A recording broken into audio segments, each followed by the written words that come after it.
तो कैसे हैं दोस्तों? शानदार। मैं भी शानदार दोस्तों। कल ही एक महापुरुष की जयंती गई है, दो महापुरुषों की जयंती गई है कल। तो आज हम उस विषय पे बातें करेंगे। कुछ थोड़ा सा हम चलेंगे कुछ थोड़ा सा हम चलेंगे पास्ट में। हम लगभग चलते हैं 1939 से 1939 से लेके 1945। ये वो टाइम era था जब सारी दुनिया एक दूसरे से लड़ रही थी। जर्मनी जापान और इटली, ये तीन देश एक तरफ थे। और ब्रिटेन जो उस समय सारी दुनिया में, मतलब आज जो अमेरिका की स्थिति है, हैसियत है दुनिया में, वो स्थिति ब्रिटेन की हुआ करती थी। फर्क सिर्फ इतना है कि ब्रिटेन ने वो टेरिटरी जो थी वो गुलाम बनाई हुई थी, उनके पास आज़ादी नहीं थी। और अमेरिका की आज की जो पोजीशन है वो डेमोक्रेसी की। ब्रिटेन में महारानी का शासन था, लेकिन अमेरिका में आज की डेट में डेमोक्रेसी, वहां के 50 करोड़ लोगों अपने इलेक्टेड पर्सन को चुनते हैं। आज ट्रंप है वहां पर। तो दोनों में बेसिकली ये अंतर है। ब्रिटेन और अमेरिका भी कभी ब्रिटेन की टेरिटरी था। अमेरिका में जो लोग हैं वाइट, वो या तो यूरोपियन ओरिजिन के थे और या ब्रिटेन के थे, अंग्रेज ने इंग्लैंड के थे। तो यहाँ इन लोगों का ही शासन था। ब्रिटेन में, कनाडा में, लगभग सारी दुनिया में इन्हीं का शासन था। दोस्तों, अभी मुझे किन्हीं के सहयोग से, माध्यम से, सीकर न्यूज़ है उनके सहयोग से, माध्यम से फोटोग्राफ्स मिले हैं। वो मैं सोशल मीडिया अकाउंट पे अपने शेयर कर दूंगा और उसका लिंक भी आपको दे दूंगा। यूट्यूब पे तो मुझे मर्ज करना आता नहीं है दोस्तों, वो मैं फिर दिखाऊंगा।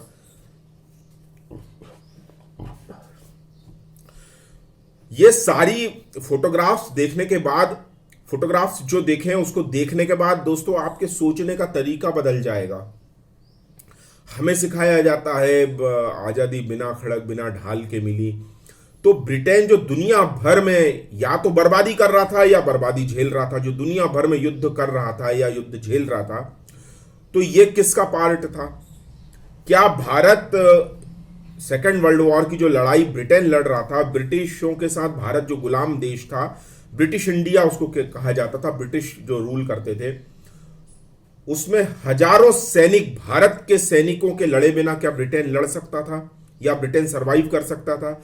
यदि आप कहें कि हाँ हो सकता है ये, तो मुझे बताएं कि जब आईएनए बनी, सुभाष चंद्र बोस की आर्मी बनी, तो जब वो आर्मी बनी तो उस आर्मी के खिलाफ, मतलब 50,000 लोग जो ब्रिटेन आर्मी में थे, ब्रिटिश आर्मी में थे, भारत के जवान, वो जब जापान का अटैक हुआ और सरेंडर करने के लिए कहा गया, और फिर जापान की तरफ से ये ऑफर आया सुभाष चंद्र बोस के मार्फत कि आप हमारे साथ लड़ें। अभी तक आपने ब्रिटिश इंडिया के साथ युद्ध किया, जो भारत को गुलाम बनाए हुए हैं 200 साल से। अब हम हमारी लड़ाई लड़ेंगे भारत को आजाद कराने के लिए। क्या आप बिलीव करेंगे, महात्मा गांधी, मैं उनकी पोजीशन बताता हूं। महात्मा गांधी सार्जेंट मेजर मोहनदास करमचंद गांधी थे। करमचंद गांधी, यानी हमें बताया गया कि महात्मा गांधी इंग्लैंड गए थे, लॉ पढ़े थे और भारत में वो वकील बन के आए। उन्होंने फिर बहुत सी जगह प्रैक्टिस करी और वो प्रैक्टिस नहीं कर पाए क्योंकि वो बहुत ईमानदार थे। हो सकता है, नहीं सही होगा, ईमानदार थे। वो फीस नहीं ले पाते थे, गरीबों की मदद करते थे। लेकिन हमें ये नहीं बताया गया कि ब्रिटिश आर्मी में वो सार्जेंट थे। उनकी फोटो है, उनको 4 मेडल भी मिले हैं, विक्टोरिया क्रॉस वगैरह, जो भी युद्ध होता है उस वो है फोटो में, आप देख सकते हैं।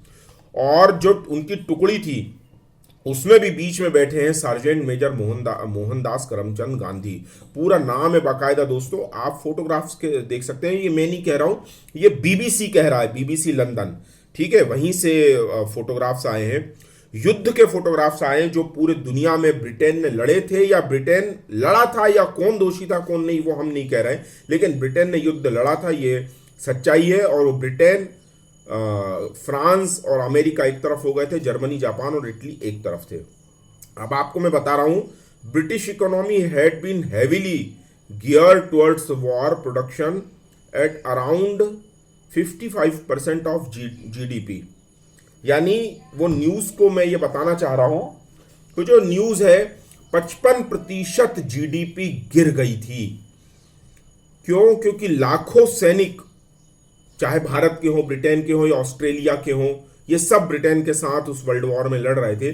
तो जो भी घायल थे या रिटायर्ड थे या शहादत प्राप्त हो गई थी, उनको सबको सैलरी, पेंशन, भत्ते, ये सारी चीजें ब्रिटेन को देना थी।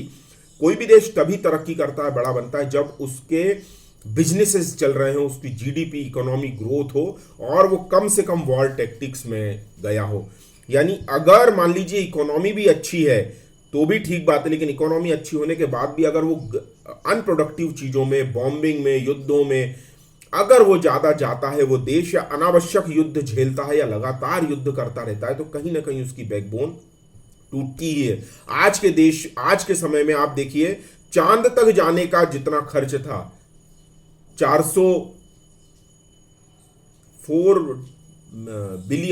बिलियन डॉलर था या कितना था, मुझे नहीं पता क्या आंकड़ा है, लेकिन जितना चांद तक जाने का अमेरिका का खर्चा था, उतना ही खर्चा 10 साल में अमेरिका को चांद पे जाने में लगे और उतना ही खर्चा लादेन को, एक आदमी को पकड़ने में लगे जिसने 9/11 किया था। 9/11 का जो अटैक था पेंटागन पे, वो उस आदमी को पकड़ने में, उस आतंकी को पकड़ने में, उस एक व्यक्ति को पकड़ने में अमेरिका को 10 साल लगे और उतना ही पैसा लगा जितना चांद तक पहुंचने में उसको लगा था। तो सोचिए आप, युद्धों का कितना खर्च होता है और कितना मास डिस्ट्रक्शन होता है। लोग जो है परेशान हो जाते हैं, इकोनॉमी खत्म हो जाती है, सैनिक या तो शहादत को प्राप्त होते हैं, वीरगति को प्राप्त होते हैं, या जख्मी हो जाते हैं, गंभीर रूप से जख्मी हो जाते हैं। उनके इलाज के लिए पेंशन, भत्ते, तनख्वाह सब देने के लिए, मेंटेन करने के लिए अच्छे से अच्छे देश की कमर टूट जाती है। दोस्तों, ये वजह थी। मेरा युद्ध का समय बताना आपको इसलिए जरूरी है, मैंने इसलिए जरूरी समझा क्योंकि अमेरिका जैसा देश आज आपके सामने खड़ा है, वो सीधे चाइना पे युद्ध करने की हिम्मत नहीं कर सकता। चाइना भी नहीं कर सकता, भारत भी नहीं करेगा, रशिया भी नहीं कर सकता। आज की डेट में दुनिया में कोई भी देश नहीं है जो सीधे तौर पे किसी देश पे युद्ध करे। बड़े देशों में, बड़े देशों के खिलाफ कोई भी बड़ा देश युद्ध करे और उस युद्ध को अकेला युद्ध झेल सके, खर्चा झेल सके, जीडीपी पे हुआ हमला झेल सके, कोई भी देश नहीं है। ब्रिटेन उस समय था, लेकिन लगातार युद्ध होते गए थे और भारत जो उसकी बिल्कुल सोने की चिड़िया थी, यहां पे भगत सिंह, सुभाष चंद्र बोस, चंद्रशेखर आजाद, झांसी की रानियां जो 1857 में लड़ी थी, वो लगातार 90 वर्षों तक ये लोग लड़ते रहे और ब्रिटेन की इकोनॉमी को कहीं ना कहीं कमजोर करते रहे और ब्रिटेन के शासन को कमजोर करते रहे। और जब फाइनली जब रिवोल्ट हुआ, जब हमारे सिपाही जो ब्रिटेन के साथ, ब्रिटेन की आर्मी में लड़ रहे थे, पैतृक था, दादा, परदादा, पिताजी, 3 पीढ़ियां अंग्रेजों के सेना में थी और ये कहा जाता था कि ब्रिटिशर्स का छत्र छाया हमारे सिर पर रहे। और देखिए, गुलाम रहेंगे तो उस वक्त किस तरह से आप नौकरी करते हैं ये एक अलग बात है, लेकिन जब सिपाहियों ने देखा कि ब्रिटेन खुदगर्ज है, वो अपने लिए लड़ता है, वहां कुछ कहता है, ब्रिटेन में इसका अपने लोगों से कुछ कहना होता है और भारत में जो गुलाम देश है, यहाँ के लोगों के लिए इसका ट्रीटमेंट अलग होता है, दोयम दर्जे का होता है। सारी बातें दोनों अलग अलग हैं। Freedom of speech, freedom of expression वगैरह जो है वो ब्रिटेन के अपने लिए होते थे, भारत जैसे गुलाम देश के लिए नहीं होते थे। जब ये हमारे सिपाहियों ने महसूस किया और सुभाष चंद्र बोस का नारा आया कि तुम मुझे खून दो, मैं तुम्हें आज़ादी दूंगा, तो यहाँ से 50 हजार सैनिक सीधे वहाँ पर ब्रिटिश आर्मी छोड़ के सुभाष चंद्र बोस की INA में मिल गए थे। अब यहाँ से मैं आपको ये बता रहा हूँ कि मैंने एक जर्मनी का, जो आपको शायद नाम सुन के बड़ा अजीब लगेगा, जर्मनी का हिटलर, आप इसको हीरो कहें या विलन कहें, दुनिया भर में ब्रिटेन की उस वक्त की अगर जो थानेदारी थी, पुलिस या जो रवैया था, दुनिया भर का थानेदार ब्रिटेन बनता था, जैसा आज अमेरिका बन रहा है। हिटलर को आप हीरो कहें या विलन कहें, जो भी कहना आप कह लें, लेकिन असल में अगर कोई व्यक्ति है जिसने ब्रिटेन की चूल्हे हिला दी, सरकारों को सोचने पे मजबूर कर दिया, वो एक ही व्यक्ति था। उसकी सनक कहो या कुछ भी कहो, लेकिन भारत से अगर ब्रिटेन गए हैं तो आप उस युद्ध को, न जो 1939 से 45 के बीच ब्रिटेन और जर्मनी के बीच में था, सीधा युद्ध ब्रिटेन और जर्मनी के बीच में था, लेकिन चूंकि देश मिलते गए और वो विश्व युद्ध होता गया। तो अब मैं आपको एक चीज और बता रहा हूं, 1945 में भारत यूएन का सदस्य बन गया था। कैसे बन गया था? जब वो कंट्री गुलाम नहीं रही। एक तो गुलाम रहेगी तो सदस्य नहीं बनेगी, और गुलाम नहीं है तभी तो सदस्य बन पाएगी। तो 1945 में भारत यूएन का सदस्य बन गया था। यहाँ वीटी कृष्णमाचारी, जो उस समय तत्कालीन जयपुर रियासत के प्रधानमंत्री थे, वो प्रधानमंत्री की हैसियत से उन्होंने उस पर दस्तखत भी किए हैं। और मैंने फोटो शेयर की है, वहां पे सारे, कोई अंग्रेज नहीं है, सब भारतीय मूल के लोग हैं, यूएन में बैठे हैं।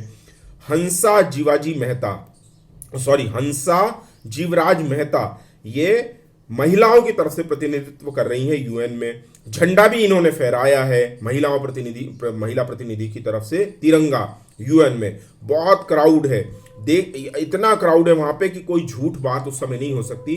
विश्व की मीडिया उस समय इतनी सक्षम थी, ब्रिटेन की कम से कम सक्षम थी कि वो सारी न्यूज कवर कर सकती थी। भारत में ये न्यूज नहीं आई, अब ये न्यूज छन छन के आ रही हैं। तो हमें आधा ज्ञान आधी आजादी क्यों दिखाई गई? जब 1945 में ब्रिटेन कमजोर होकर टूट चुका था, तो वही समय था। वो तो बिल्कुल टटेरा टाट रहते ना, जो बिल्कुल फूंक मार दो तो उड़ जाए, उसकी हालत तो वैसी हो गई थी। भारत जैसे इतने बड़े देश को, वो छोटे छोटे टापुओं जैसे देश को वो कंट्रोल नहीं कर पा रहा था, तो भारत जैसे हाथी को वो कैसे संभाल पाता? निश्चित हमारे यहाँ कुछ ना कुछ काला पीला हुआ है। दोस्तों, आप मेरे social media account, Twitter account से मैं अभी डालने की कोशिश करता हूँ। आप सर्च भी कर सकते हैं नारायण हरने, और मुझे वहाँ से देख के आप सारे फोटोग्राफ्स देख सकते हैं, वीडियो देख सकते हैं, मैं वहाँ पे शेयर कर दूंगा। और मुझे कमेंट में बताएं, आप कमेंट में बताएं, मैंने वीडियो में भी नाम लिया है, 3 देशों का नाम आप लिख के बताएं जो ब्रिटेन के खिलाफ लड़ रहे थे, और उस वक्त ब्रिटेन के साथ कौन से देश लड़ रहे थे। कम से कम 3 प्रमुख देशों के नाम आप मुझे लिख के बताएं। और अगर महाभारत और रामायण से भी और ये आपको प्रश्न पसंद है, तो ये वाले भी मैं प्रश्न पूछा करूंगा। ठीक है दोस्तों, शेयर करें, सब्सक्राइब करें, और एजुकेशन के लिए जो डोनेट करना चाहते हैं उनको बैंक डिटेल मैंने दे दी है। भारत माता की जय। जय हिंद।